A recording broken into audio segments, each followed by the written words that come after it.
Olá, você está no canal de leituras da Telma.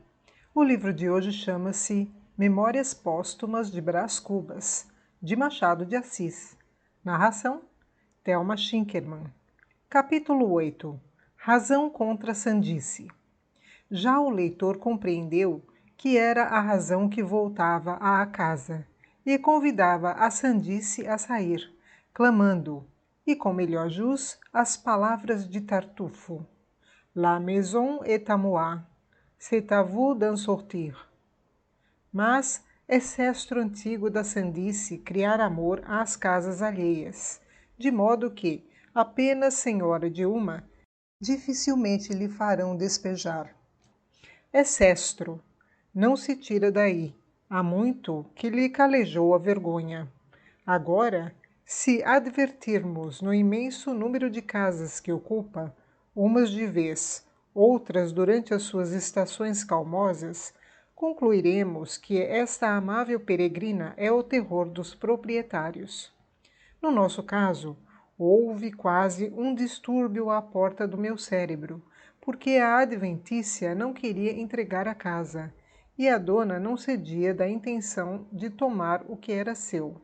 Afinal, já a sandice se contentava com um cantinho no sótão.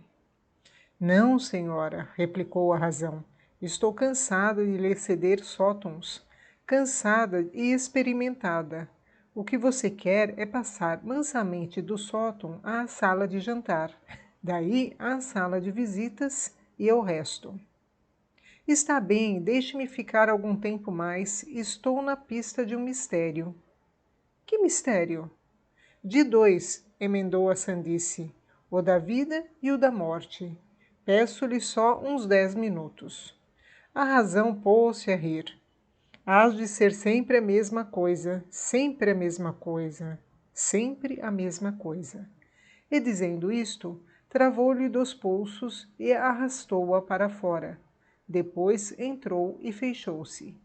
A sandice ainda gemeu algumas súplicas, grunhiu algumas zangas, mas desenganou-se depressa, deitou a língua de fora, em ar de surriada, e foi andando. Capítulo 9. Transição. E vejam agora com que destreza, com que arte faço eu a maior transição deste livro. Vejam, o meu delírio começou em presença de Virgília. Virgília foi o meu grão pecado da juventude. Não há juventude sem meninice.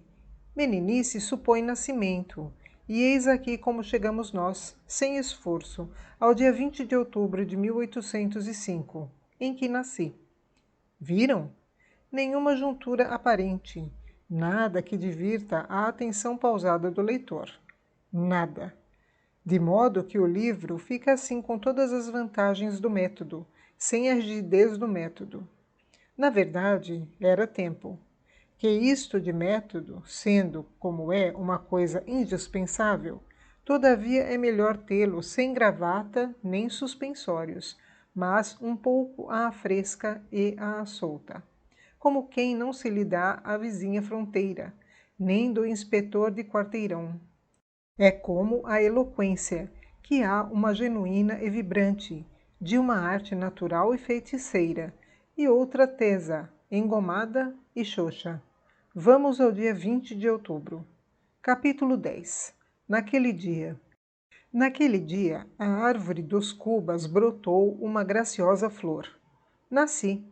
Recebeu-me nos braços de Pascuela, insigne parteira minhota, que se gabava de ter aberto a porta do mundo a uma geração inteira de fidalgos. Não é impossível que meu pai lhe ouvisse tal declaração. Creio, todavia, que o sentimento paterno é que o induziu a gratificá-la com 2 meias dobras. Lavado e enfaixado, fui desde logo o herói de nossa casa. Cada qual prognosticava a meu respeito o que mais lhe quadrava ao sabor. Meu tio João, o antigo oficial da infantaria, achava-me um certo olhar de Bonaparte, coisa que meu pai não pôde ouvir sem náuseas. Meu tio Ildefonso, então, simples padre, farejava-me cônego. Cônego é o que ele há de ser, E não digo mais por não parecer orgulhoso, mas não me admiraria nada se Deus o destinasse a um bispado. É verdade, um bispado. Não é coisa impossível. Que diz você, Mano Bento? Meu pai respondia a todos que eu seria o que Deus quisesse, e alçava-me ao ar, como se intentasse mostrar-me à cidade e ao mundo. Perguntava a todos se eu me parecia com ele, se era inteligente, bonito. Digo essas coisas por alto, segundo as ouvi narrar anos depois. Ignoro a maior parte dos pormenores daquele famoso dia. Sei que a vizinhança veio ou mandou cumprimentar o recém-nascido, e que durante as primeiras semanas muitas foram as visitas em nossa casa. Não houve cadeirinha que não trabalhasse. Aventou-se muita casaca e muito calção. Se não conto os mimos, os beijos, as admirações, as bênçãos, é porque, se os contasse, não acabaria mais o capítulo, e é preciso acabá-lo. Item: não posso dizer nada do meu batizado, porque nada me referiram a tal respeito, a não ser que foi uma das mais galhardas festas do ano seguinte, 1806. Batizei-me na igreja de São Domingos, uma terça-feira de março, dia claro, luminoso e puro, sendo padrinhos o coronel Rodrigues de Matos e sua senhora. Um e outro descendiam de velhas famílias do norte e honravam deveras o sangue que lhes corria nas veias, outrora derramado na guerra contra a Holanda. Cuido que os nomes de ambos foram das primeiras coisas que aprendi, e certamente os dizia com muita graça, ou revelava algum talento precoce, porque não havia pessoa estranha diante de quem me não obrigassem a recitá-los. Nhonhô, diga a estes senhores como é que se chama seu padrinho.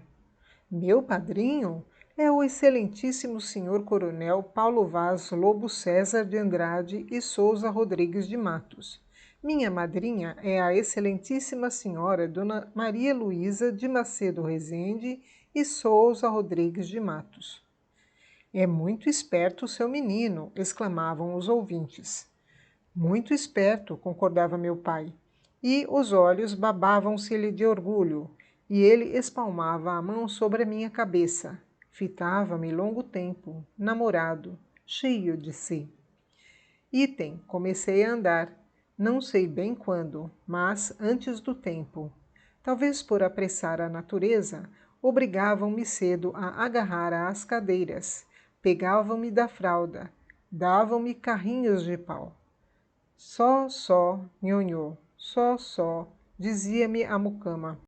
E eu, atraído pelo chocalho de lata que minha mãe agitava diante de mim, lá ia para a frente, cai aqui, cai acolá, e andava, provavelmente mal, mas andava, e fiquei andando.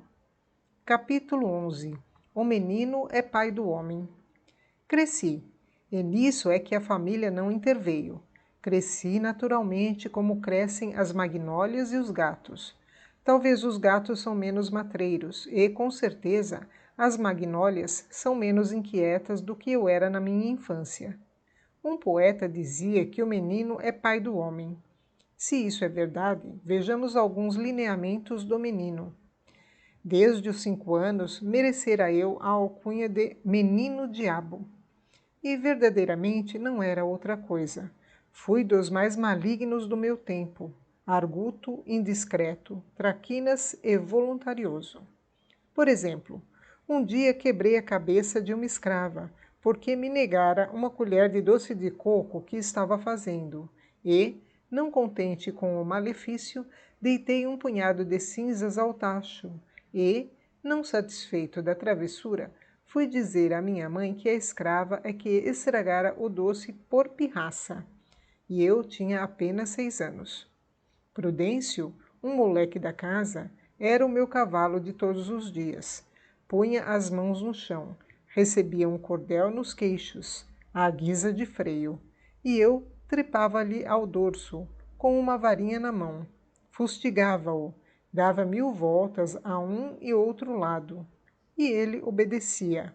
algumas vezes gemendo, mas obedecia sem dizer palavra, ou, quando muito, um "ai, nhonhô", ao que eu retorquia: "Cala a boca, besta!". Esconder os chapéus das visitas, deitar rabos de papel a pessoas graves, puxar pelo rabicho das cabeleiras, dar beliscões nos braços das matronas e outras muitas façanhas deste jaez eram mostras de um gênio indócil, mas devo crer que eram também expressões de um espírito robusto, porque meu pai tinha-me em grande admiração. E se às vezes me repreendia à vista de gente, fazia-o por simples formalidade. Em particular, dava-me beijos. Não se conclua daqui que eu levasse todo o resto da minha vida a quebrar a cabeça dos outros, nem a esconder-lhes os chapéus, mas, opiniático, egoísta e algo contemptor dos homens, isso fui. Se não passei o tempo a esconder-lhes os chapéus, alguma vez lhes puxei pelo rabicho das cabeleiras. Outro sim, afeiçoei-me à contemplação da injustiça humana. Inclinei-me a atenuá-la, a explicá-la, e classifiquei-a por partes, a entendê-la, não segundo um padrão rígido, mas ao sabor das circunstâncias e lugares.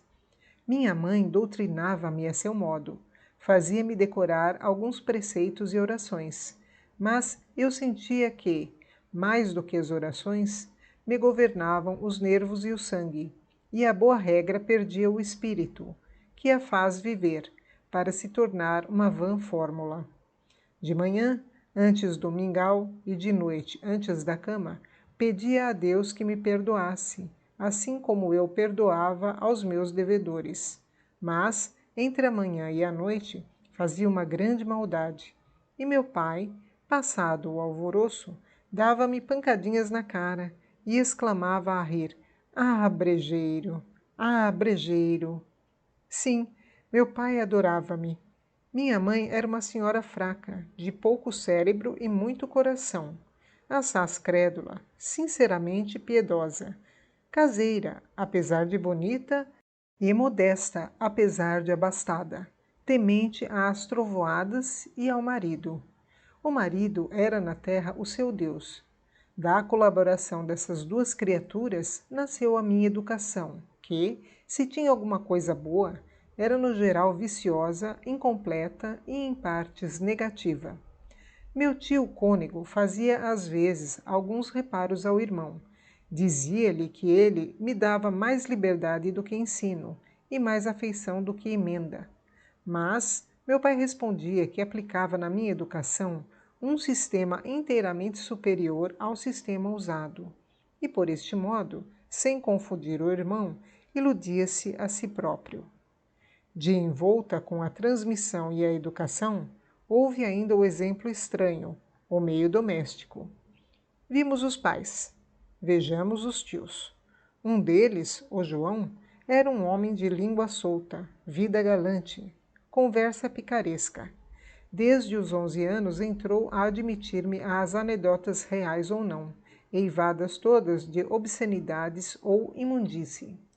Não me respeitava a adolescência, como não respeitava a batina do irmão, com a diferença que esta fugia logo que ele enveredava por assunto escabroso. Eu não. Deixava-me estar, sem entender nada a princípio, depois entendendo e, enfim, achando-lhe graça.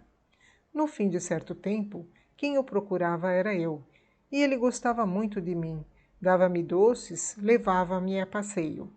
Em casa, lá ia passar alguns dias. Não poucas vezes me aconteceu achá-lo, no fundo da chácara, no lavadouro, a palestrar com as escravas que batiam roupa. Aí é que era um desfiar de anedotas de ditos, de perguntas, e um estalar de risadas, que ninguém podia ouvir, porque o lavadouro ficava muito longe da casa. As pretas, com uma tanga no ventre, a arregaçar-lhes um palmo dos vestidos, umas dentro do tanque, outras fora, inclinadas sobre as peças de roupa, a batê-las, a ensaboá-las, a torcê-las, ia ouvindo e redarguindo as pilhérias de tio João, e a comentá-las de quando em quando com esta palavra: cruz, diabo, este senhor João é o diabo. Bem diferente era o tio Cônego. Esse tinha muita austeridade e pureza. Tais dotes, contudo, não realçavam um espírito superior, apenas compensavam um espírito medíocre. Não era homem que visse a parte substancial da igreja. Via o lado externo, a hierarquia, as preeminências, as sobrepelizes, as circunflexões. Vinha antes da sacristia que do altar. Uma lacuna no ritual excitava-o mais do que uma infração dos mandamentos. Agora, a tantos anos de distância, não estou certo se ele poderia atinar facilmente com um trecho do Tertuliano, ou expor, sem titubear, a história do símbolo de Nicéia. Mas ninguém, nas festas cantadas, sabia melhor o número e casos das cortesias que se deviam ao oficiante. Cônego foi a única ambição de sua vida, e dizia de coração que era a maior dignidade a que podia aspirar. Piedoso, severo nos costumes, minucioso na observância das regras, frouxo, acanhado, subalterno, possuía algumas virtudes em que era exemplar, mas carecia absolutamente da força de as incutir, de as impor aos outros. Não digo nada de minha tia materna, Dona Emerenciana, e, aliás, era a pessoa que mais autoridade tinha sobre mim. Essa diferenciava-se grandemente dos outros, mas viveu pouco tempo em nossa companhia, uns 2 anos.